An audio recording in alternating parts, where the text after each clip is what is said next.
David Cameron has hit back at claims he made a strategic blunder by telling the BBC he would not serve a third term as Prime Minister if he is re-elected.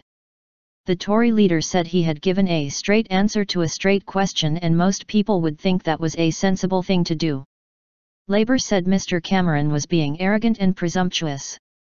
But most pundits said Mr. Cameron's biggest mistake was to name his possible successors. The PM suggested Theresa May, George Osborne, or Boris Johnson were ready to fill his shoes when he stands down, potentially firing the starting gun on a Tory leadership race. No big deal.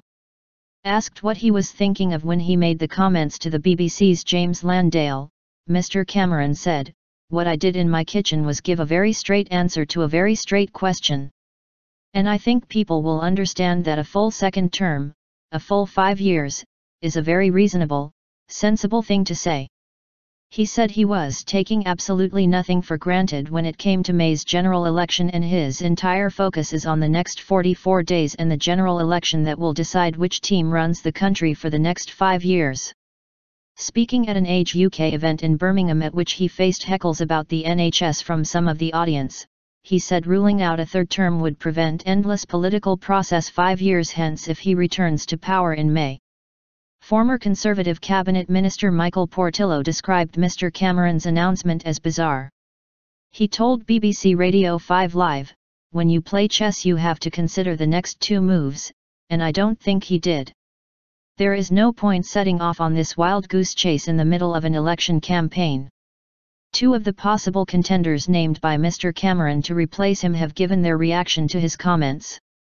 London Mayor Boris Johnson, who is bidding to return to the Commons on May 7, in the safe Tory seat of Uxbridge, said it was no big deal. "All he's saying is I think obvious and common sense, which is that he doesn't want to go on and on and on like Mrs. Thatcher.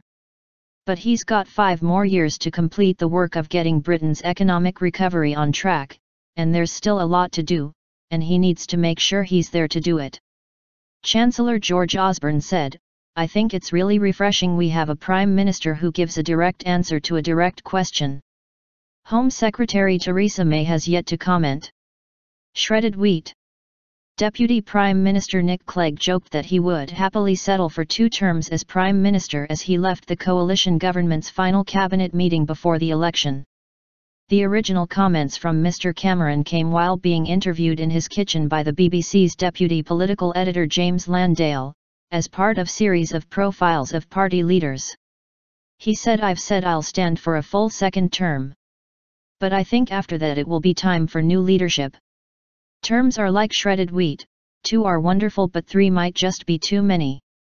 In response, a Labour source said, "It is arrogant and presumptuous of David Cameron to speculate about a third Tory term in 2020 before the British public have been given the chance to deliver a verdict on his first.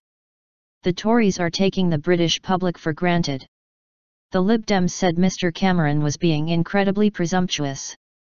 A UKIP spokesman said, "Mr. Cameron's announcement will create the long-awaited civil war in the Conservative Party over Europe."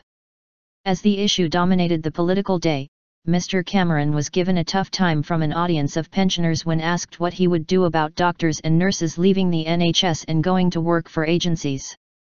His answer was met with cries of "You're not answering the question, rubbish," and "Answer the question" from those in the Age UK audience. After taking questions from the media, Mr. Cameron thanked the delegates for their lively questions and the lively interactions.